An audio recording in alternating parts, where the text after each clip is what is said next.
So I welcome a lady who is from Kashmir, a Muslim woman, and who is an advocate on record of Supreme Court of India. And she is the qualified for the same in the first attempt. She is also the first woman to have been awarded M.K. Nawaz Memorial Gold Medal by the Indian Society of International Law, New Delhi, in the year 2008 for excelling in international and national IPR laws. Advocate Firdaus Kutubwani is a law graduate from Jamia Millia Islamia and having diploma in corporate laws from Indian Law Institute and certificate of specialization in IPR laws from Indian Society of International Law.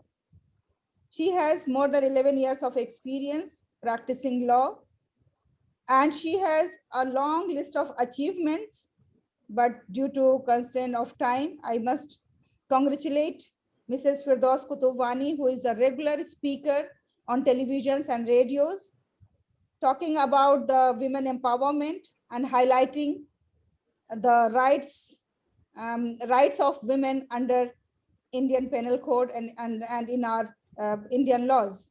I request Mrs. Firdaus Kutubwani to kindly address us. Good afternoon, Dr. Sadia, Dr. B. Ramanathan, and Ms. Uzma.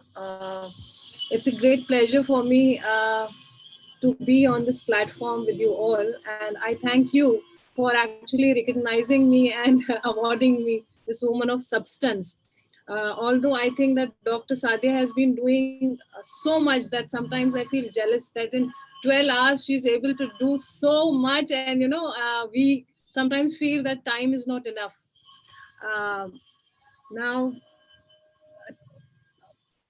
as all this is going on for a long time, I mean, since this March has started, Women Day, Women Day, Women Day, and all that. So I feel that woman is somebody who should be celebrated every day. And Dr. Sadia, through her channel also, Jahaneman, she has been celebrating that and allowing us to celebrate. Now, coming to the topic that has been assigned to me today, that is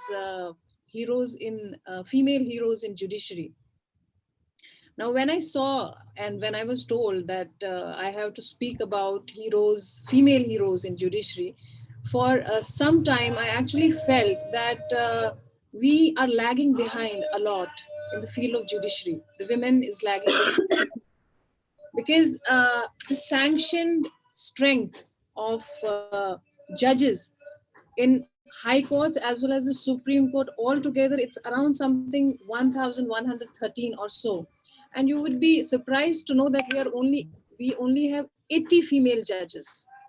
And currently we have only two female judges in Supreme Court. Although the sanctioned strength of Supreme Court is 34, but we have only 2 female judges there right now. So, I mean, it is normally said, the population of females is more. But if we look at the strength that we have available in high courts and Supreme Court, it's very surprising that why is it so? And recently, Attorney General of India, Mr. K.K. Venugopal, he said that it's very unfortunate that we have such less number of female judges. And it was also said that, and it can be seen that in India, let's forget about the whole world, although the case is throughout the world, but let's come to India. And we see that the sexual violence against females is increasing a lot. It's increasing day by day. So the Attorney General of India, he said that in case we increase the strength of female judges in Supreme Court or in the courts otherwise, it would somehow sort of change the view, and it will bring sort of empathetic touch to the judiciary, and the sexual violence cases against the females can be dealt in a very different and a better way if we have female judges. Now, as I told you that, currently we have only 2 female judges in Supreme Court, and in altogether high courts we have 80 judges. So somewhere I feel that to reach such a position, to be a judge of a court in High Court or even Supreme Court, it takes a lot. So there are few of the judges whom I idolize and whom I actually follow, and I would want to share about them with all the viewers and the distinguished guests. So first and the foremost, I would talk about Fatima Bibi. She was somebody who was the first judge, female judge of the Supreme Court of India.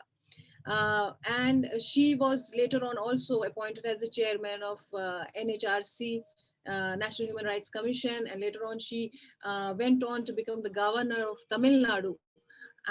She worked so hard. She worked so hard, and not only just that a female, she was also from the minority, but she actually fought so much and gave us this opportunity to call her the first judge of the Supreme Court of India.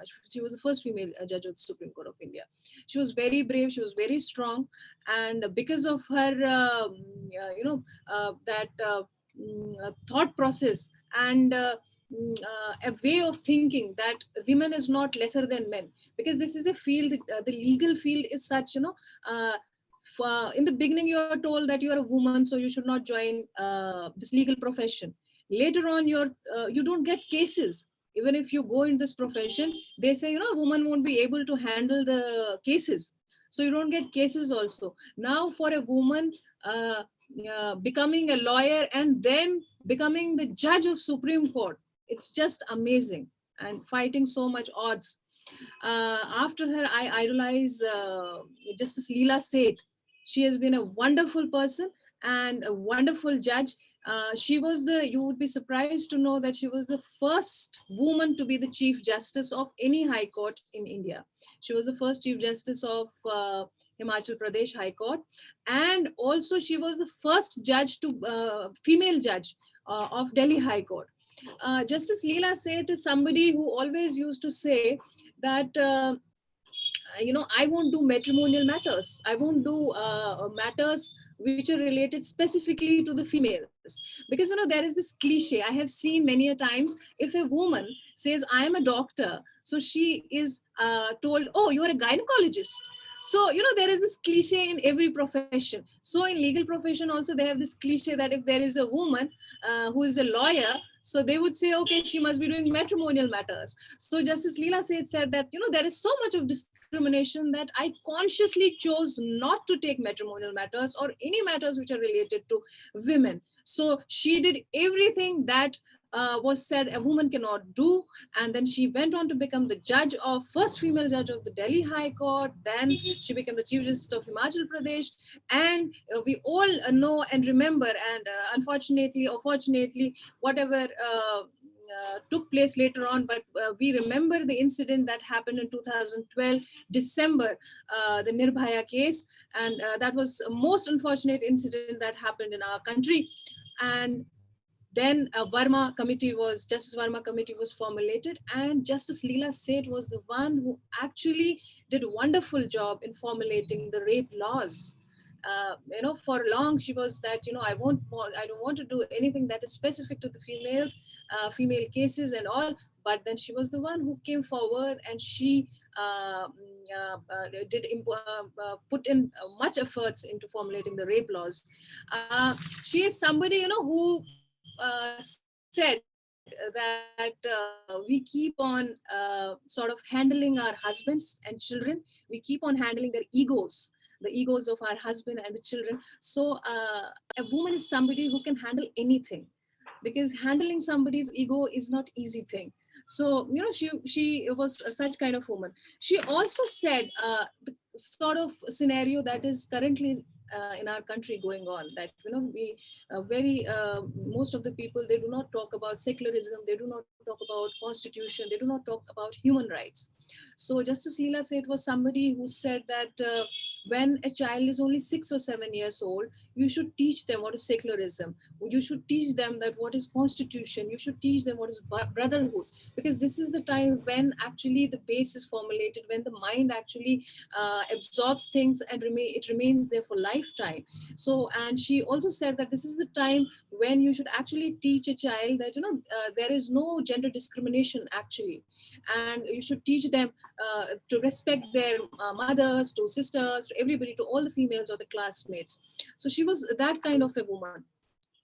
Now she is I would just quote something that she had said, and it's very important that I feel.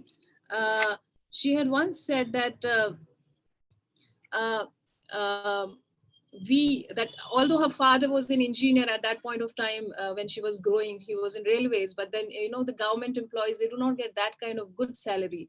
But she said that we did not have that kind of money, but the money that was spent on the books, that was worth, and we used to feel that we have everything.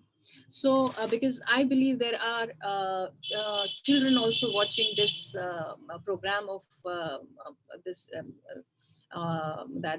that's being conducted today.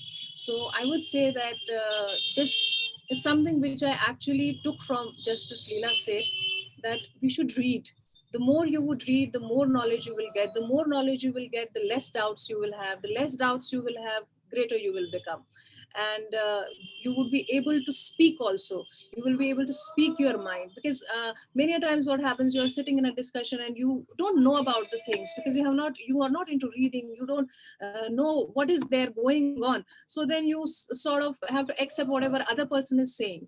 So you read, you increase your knowledge base, so that you're able to talk, discuss, you're able to raise questions. The more curious you are, the better your life is going to be, and the better you're going to that is the best way to actually increase your knowledge, because until unless you will read, you won't have any questions also.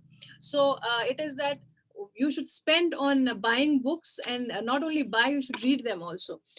Now coming to the another judge that is currently sitting judge of Supreme Court, Justice Indu Malhotra.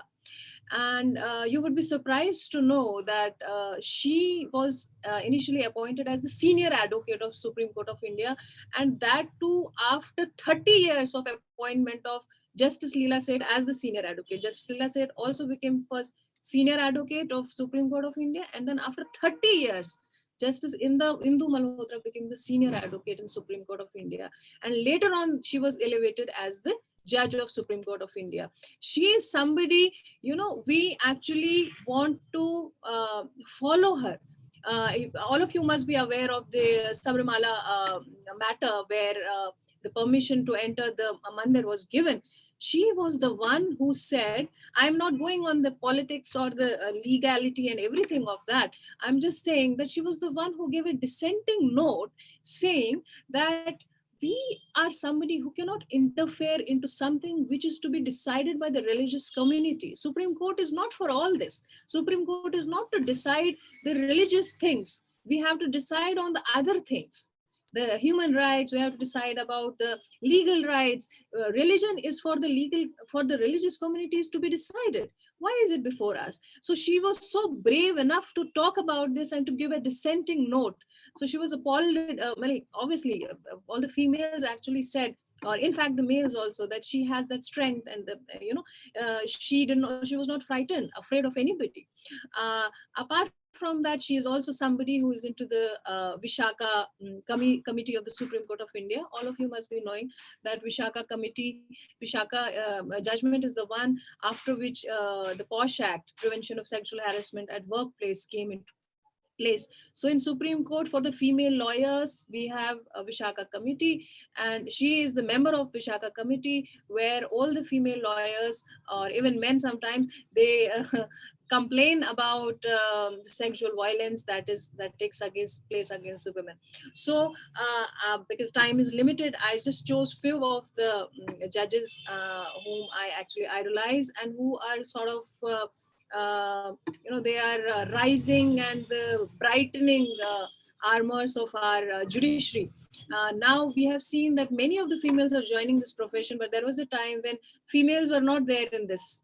And I would just say this once, I have said it before also, that when I also joined the profession, initially when clients used to come, they used to feel, oh, she's a female, she cannot do things. But I used to request them for the opportunity. I used to tell them, okay, you just give me one opportunity and you see that, I will try to help in the cases.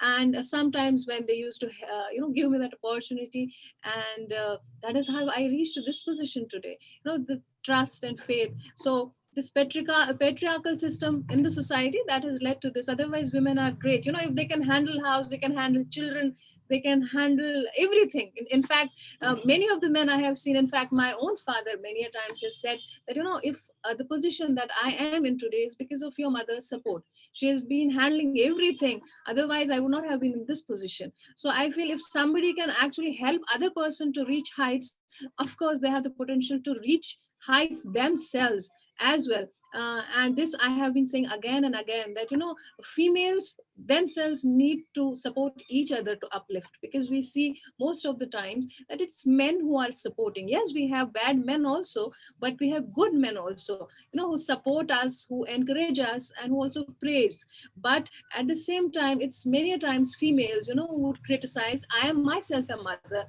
and alhamdulillah, my daughter she's doing good, and I have been taking care of everything, apart from also doing my work. My husband has been very supportive, but at the same time I have seen it's most of the times females who criticize. Oh, she's leaving work, she's leaving her child alone, she's doing this, she's doing that, she's not taking care.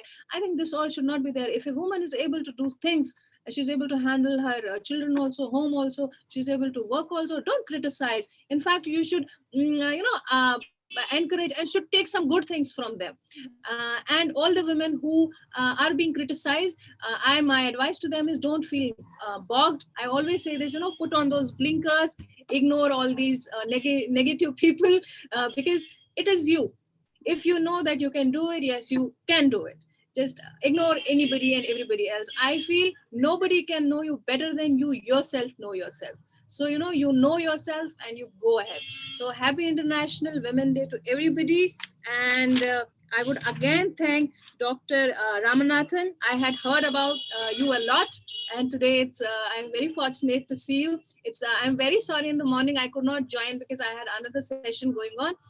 And Dr. Sadia, you have been an inspiration throughout my younger days, and now I'm getting older. So I am somebody who wants to follow your footsteps, and I always pray for you in my prayers, that may Almighty God give you long and healthy life. And Ms. Uzma Nahid, also about you, I have read about you, and it's an inspiration. We need people like you to guide us, and I also pray for your long and healthy life. Thank you very much, Firdaus. And it is always said that the student is a replica of the teacher. So, my children and my husband always, they tell me that, ma'am, Mama, how much you speak? I said, that is my profession, that's why I speak. So Firdaus, it was really very good. And for us, it was quite informative, because we don't belong to that section, judiciary section, but you have enlightened us in a great deal. Thank you very much. Thank you. Thank you. My pleasure. Now we are moving from judiciary to education once again.